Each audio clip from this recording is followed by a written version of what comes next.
Friends, চলে এলাম একটা নতুন ভিডিও নিয়ে।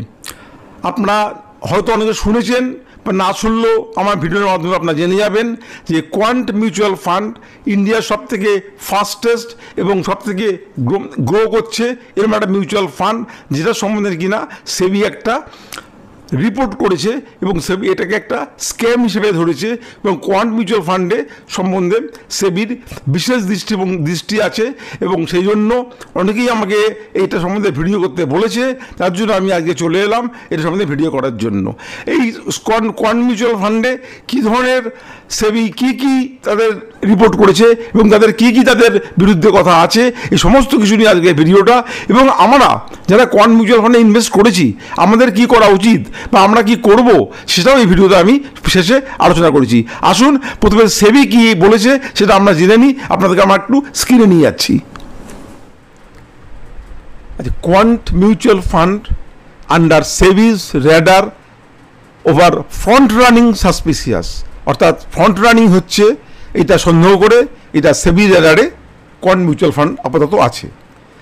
Search and seizure operations conducted by SEBI recently.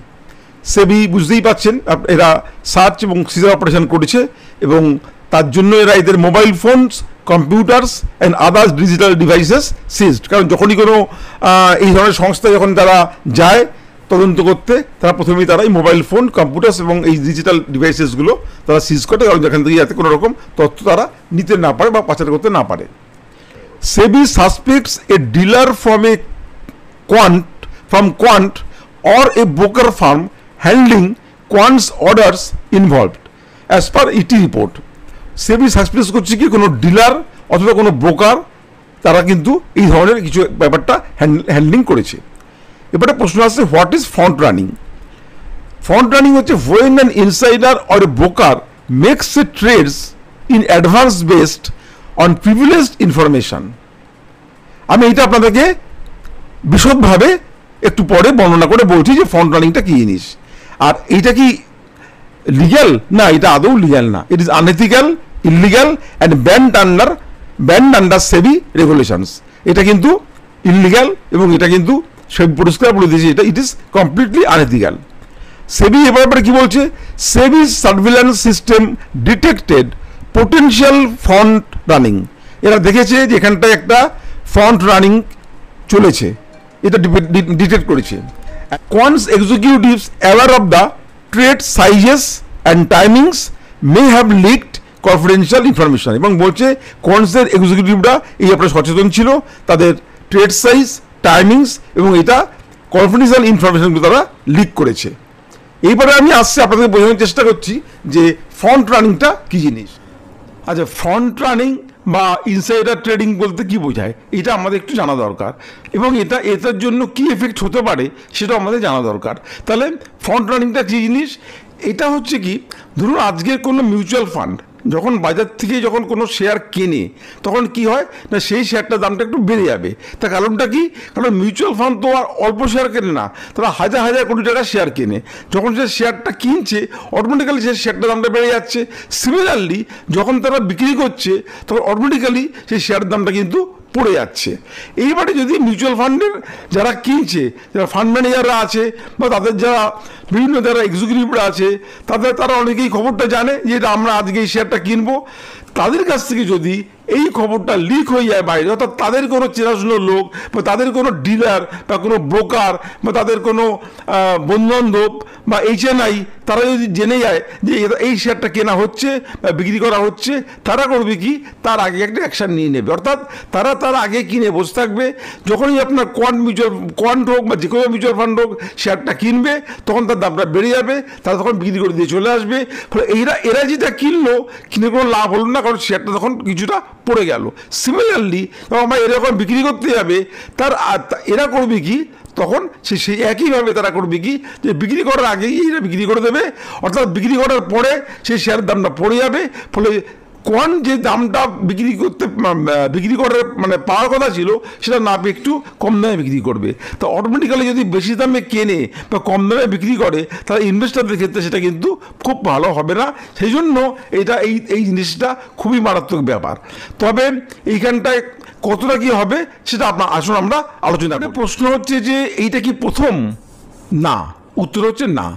কারণ এর আগেও অ্যাক্সিস মিউচুয়াল ফান্ডে সেম জিনিসটা হয়েছিল এবং সেখানে আপনারা প্রায় ধরুন 30.55 ক্রোশ টাকা জড়িত ছিল, অর্থাৎ 30.55 ক্রোড় টাকা জড়িত ছিল অ্যাক্সিস মিউচুয়াল ফান্ডের ক্ষেত্রে। এবং তারও আগে অনেক আগে 2007 সালে এইচডিএফসি মিউচুয়াল ফান্ডের ক্ষেত্রেও এই একই ঘটনা ঘটেছিল এবং পরে সেগুলো সবই ঠিকঠাক হয়ে যায়। এবং কী হয়েছিল না, তাদের যারা ইনভলভ ছিল এর মধ্যে তারা পানিশমেন্ট পায়, তাদেরকে সেবি ফাইন করে এবং যারা তাদের মধ্যে স্টাফরাও ছিল তাদেরকে তারা কোম্পানি থেকে বা সাসপেন্ড করে দেয়। সুতরাং মিউচুয়াল ফান্ড হাউসের কিন্তু কোনো ক্ষতি হয়নি এবং ইনভেস্টরদের তো কোনো ক্ষতি হয়নি। এবার স্বভাবতই আমাদের প্রশ্ন আসবে যে যদি মিউচুয়াল ফান্ড হাউসে কিছু হয়ে যায় তাহলে কি আমাদের টাকাগুলো নষ্ট হয়ে যাবে, আমাদের টাকাগুলোকে নিয়ে চলে যাবে? না, এই ব্যাপারে আপনাদের কোনো ভাবনার দরকার নেই। কারণ এখন সেবি এতই কড়া এবং আজকে সেবি হচ্ছে আমাদের মিউচুয়াল ফান্ডগুলো হচ্ছে মেন রেগুলেটর, সেবি এগুলোকে রেগুলেট করে। সুতরাং ইনভেস্টরদের টাকা সম্পূর্ণ সুরক্ষিত, ইনভেস্টরদের টাকা কখনোই কোনো ক্ষতি হবে না, এটা আপনি জেনে রাখুন। কারণ এখন যে আইনগুলো আছে সেখানে ইনভেস্টরদের টাকা সম্পূর্ণ সুরক্ষিত। দরকার হলে যদি কোনো ফান্ড হাউস ডিরেক্টলি ইনভলভ হয় বা যদি কোনো ফান্ড হাউসের পারফরমেন্সও খারাপ হয়, আমরা অতীতেও দেখেছি যে অনেক ফান্ড হাউস কিন্তু মার্জ হয়ে গেছে। এটা আমরা দেখেছি যে রিলায়েন্সের সাথে কিন্তু আপনার নিপ্পন মার্জ হয়ে গেছিলো, এখন যেটা নিপ্পন মিউচুয়াল ফান্ড হয়েছে। তার আগে এলএনডি মিউচুয়াল ফান্ড ছিল, তার সাথে এইচএসবিসি মিউচুয়াল ফান্ড আপনার মার্জ হয়ে গেছিলো। সুতরাং এখানে আপনাদের চিন্তার কোনো কারণ নেই। তবে হ্যাঁ, আমাদের কি করা উচিত এবার আমাদের এই চ্যাপ্টারে আসছি। আমি বলবো যাদের এসআইপি আছে তারা এসআইপি কখনো বন্ধ করবেন না, এসআইপি চালিয়ে যান। লামসাম অ্যামাউন্ট কোনো লামসাম অ্যামাউন্ট এখন ইনভেস্ট করবেন না, কারণ এখনো পর্যন্ত এটা সেবি র্যাডারে আছে। কে দোষী, কতটা দোষী কিছুই বোঝা যায়নি। যদি ব্রোকার বা কোনো ডিলার বা কোনো পার্টিকুলার ইন্ডিভিজুয়াল এই জন্য দোষী হয় তাহলে ঘাবড়ানোর কোনো কারণ নেই। যদি ফান্ড হাউস যদি দোষী হয় ডাইরেক্টলি, তাহলে অবশ্যই সামান্য কিছু ঘাবড়ানোর প্রয়োজন আছে, কিন্তু তার জন্য আপনার টাকা নষ্ট হবে না। তখন আমরা চিন্তা ভাবনা করবো কী করা যায়। তখন আমরা আরেকটা ভিডিও বের করে আপনাদেরকে বলে দেবো যে আমাদের কি করা উচিত। তবে আমরা এসআইপি বন্ধ করছি না, লামসাম আমরা এখন কিছুতেই করব না, কিন্তু অবশ্য আবার এটাও আমরা চিন্তা করতে হবে যে আমরা কিন্তু এখন টাকা রিডিমও করব না। অর্থাৎ এসআইপি চলবে, রিডিম করব না, লামসাম করব না। তাহলে আশা করি আমরা আপনাদেরকে বুঝতে পেরেছি। যদি আপনাদের এই ভিডিওটা দেখে আপনাদের কোনো কিছু আপনাদের জানার ইচ্ছে হয়, প্লিজ আমাকে কমেন্ট করবেন। আমি সমস্ত কমেন্ট পড়ি এবং কমেন্টে উত্তর দিই। আশা করি আপনাদের ভিডিওটা ভালো লাগবে। দেখুন, আমার যারা কমিউনিটি মেম্বার আছে, আমার যারা সাবস্ক্রাইবার আছে, আমি মনে করি তাদের স্বার্থ রক্ষা করা আমার ডিউটি, আমার কর্তব্য। সেই জন্য আমি আজকে ভিডিওটা নিয়ে এলাম। কারণ কোয়াড মিউচুয়াল ফান্ড যদি আজকে কিছু হয়ে যায়, আপনারা অনেকেই হয়তো, আমি কোয়াড মিউচুয়াল ফান্ডের আমি একবার বলেছিলাম এই ব্যাপারে, শুধু আপনার এটা হয়তো অনেকে এখানে ইনভেস্ট করেছেন, তার জন্য তাদের সুবিধার জন্য আমি এই ভিডিওটা বের করলাম। আর আপনাদের যদি এই ভিডিওটা ভালো লেগে থাকে অবশ্যই আমার চ্যানেলটা সাবস্ক্রাইব করবেন, শেয়ার করবেন এবং লাইক দেবেন। আর আমরা মিউচুয়াল ফান্ডের ভিডিও করি, আমরা শেয়ার মার্কেটের ভিডিও করি, বিভিন্ন ফাইন্যান্সিয়াল ইনস্টিটিউশন নিয়ে আমরা ভিডিও করি এবং আমরা এখানটায় মিউচুয়াল ফান্ড এবং শেয়ার মার্কেটের আমরা পোর্টফোলিও ব্যাপারে আমরা সাহায্য এবং সহযোগিতা করে থাকি। এখানে আমার স্ক্রিনে আমার হোয়াটসঅ্যাপ নাম্বার দেওয়া আছে, এই হোয়াটসঅ্যাপ নাম্বারে আপনারা যোগাযোগ করলে সব রকম সাহায্য এবং সহযোগিতা আমার কাছে আপনারা পাবেন। আজকে বেশি বাড়াবো না আজকে ভিডিওটা। আপনারা ভাই ভালো থাকবেন, সুস্থ থাকবেন। নমস্কার।